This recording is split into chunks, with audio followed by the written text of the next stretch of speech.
Hello, I'm Trung. I'm a pricing manager at Würth Listening Vietnam. I'm responsible for our quotation process, pricing related projects.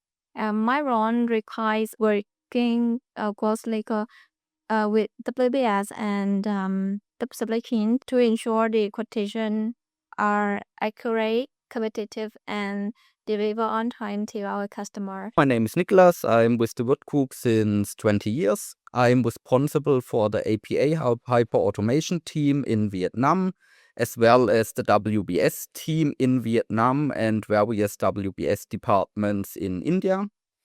Both of the teams have actually the goal to increase productivity within the organizations, and both of the topics also work hand in hand.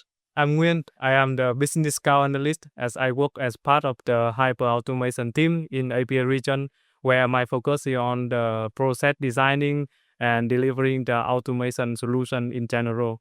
And so today I'm so excited to be here and to share the part of the journey with you all as we are here in Ho Chi Minh City, Vietnam. Let's cheer together the traditional coffee.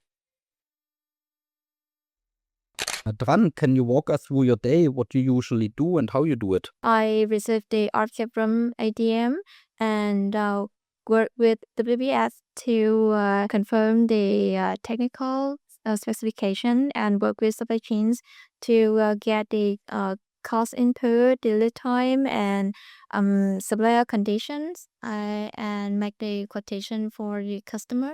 Looking at this process, it sounds like there's a lot of manual work involved. What makes it the most time consuming? Every day have to collect the information and data from multi-channel and people via SAP, email, a lot of places. So it was repeatedly and time consuming for me to collect these data. Does all of these data collecting and manual tasks having any impact on your turnaround time towards the customer? Is it delaying the process or? Yes, it also make the delay in our process because I spend a lot of time on this, so I cannot focus on the quotation process. Okay. Yeah, I can imagine that. Did you ever think about a smarter idea how to get the process more lean, more faster, more efficient? Of course, many times I thought that why am I spending time in the repetitive tasks instead of using automation? Luckily, we are now here together to talk about it. We have the solution here when we call the hyper automation in general. And let's imagine we have the very obedient, hardworking digital colleague. We call Bob. Bob works 24/7, never get bored or doesn't complain anything when something goes wrong. Anytime you ask Bob, Bob will open the SAP, grab the project key list, and also take the relevant information inside. For us, that will be the hyper automation in a nutshell. What make a hyper automation a good fit for what to do? So let's imagine the step you just described that we have to jumping across the multiple system from the SAP or even tracing the human data from the sales spreadsheet. And that's going to be tricky and time consuming task. And so I would say that is the ideal and the automation agent dream when we have the logic already defined and also following the same step we design, and that from that our automation agent can doing exactly the same step and also in the reliable way. When I hear about what you just saying, that I don't think it's so hard. I think that's the dream job for automation agent. I think overall, as long as we have more or less defined process and the input from the relevant departments, automation can be a solution for a lot of different topics. Also, what you mentioned, Rande. I don't see there any technical issue on that. How do you get as an end user involved in the designing of the automation process? How you get involved on what kind of inputs are you giving our BSA Nguyen? I work as user and end user with and work closely with hyper automation team to test and give feedback to ensure that our requirement is correct and runs smoothly. I think that's one of the most important points. Get the user involved in the development and especially in the planning of the requirements, because without exact requirements, the bot or the agent is not going to do what it's supposed to do. And what was it like when working with the hyper automation team? Well, as well, collaborative experience, because the hyper automation team it really listen our challenge and focus on our workflow before they building the solution. I feel like a partnership rather than a technical project. That's what we are there for. We are a partner. Mm.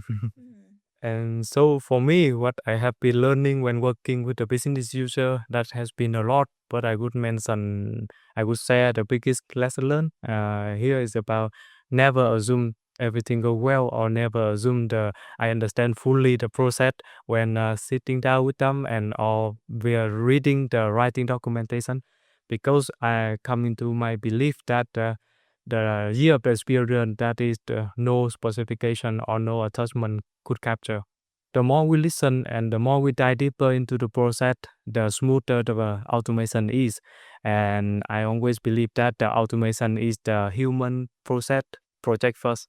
And have you experienced the moment where the bot saved the day? Yes, during the peak period, the bot can handle the repetitive workload, and I will focus on the higher priority project. When the bot went live, I no longer had to do repetitive tasks. The quotation process more reliable, standardized, and easier to check.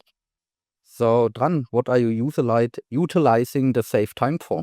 And now I use time to focus on the pricing strategy and proactive communication with other departments to optimize the solution rather than just focus on the repetitive tasks.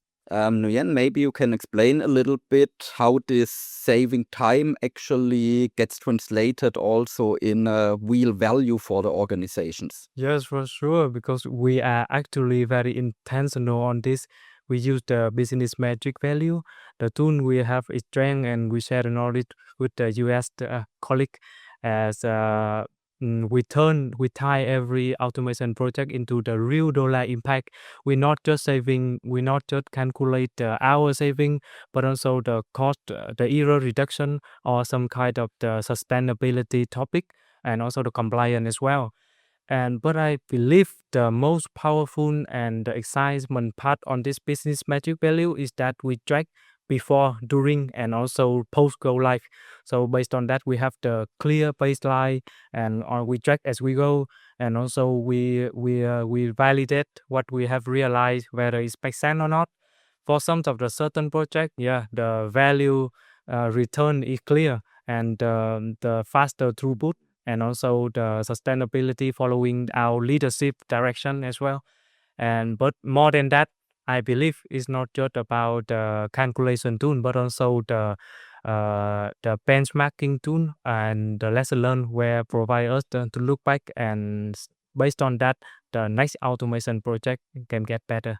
Tran, as you know, we are all people of habit. So how would you convince or recommend a person who is very skeptical to engage with automation?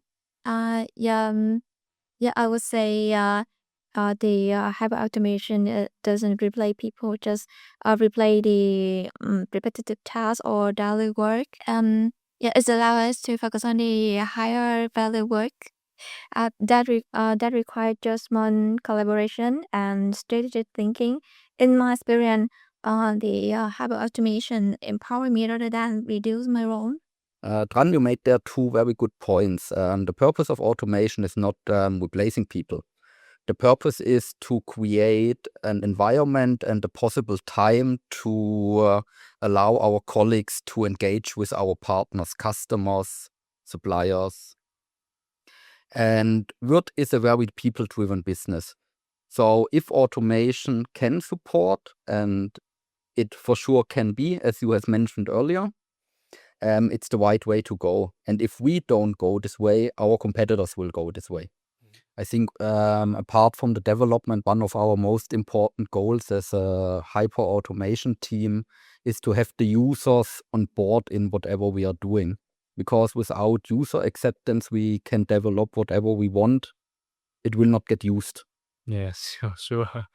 I also would like to say something in between because we can build something technically perfect, but it still fail because of it doesn't reflect the people actually work. Yes, and that's why we have a lot of the lesson learned inside as well, and we always looking for the user for the feedback loop personally and for team as well. As we that's why we organized a couple of sections before the development, during the development with some kind of the small demonstration, and looking from their feedback and their expression, for example. Because I believe the end user hold the entire the processes with the exceptional and also with the workaround way. That will be the goal for us when receive as much as we can the feedback from the end user. Thank you so much for sharing a lot of the valuable aspect from the end user perspective. And I'm wondering if you could automate one thing tomorrow, what could it be? If I could automate one more thing, I would think about AI agent that can help me get the data from other show success and give me the proposal pricing. Also, automatically give the quotation template.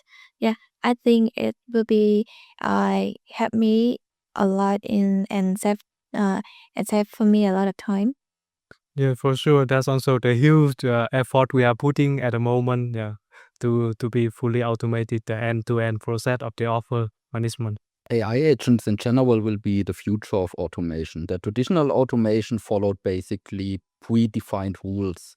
Implementing agents allows the automation process to adapt, predict, and forecast certain decisions. We need to be able to create an environment in our organizations where, when we talk about inefficiencies in our processes, our first thought is about automation. In general, looking at the development of automation, of AI agents, I think we are in a very exciting phase, and it will be very interesting how we and our colleagues can adapt to this new environment. Thank you for staying until very end, and we hope you enjoyed the episode as much as we did. Yeah, thank you very much for having a look at this episode. We hope you learned something and we gave you some details what we are doing in Würth industry. We have more episodes coming and more story to tell, so don't forget to like, subscribe, and see you soon. Goodbye.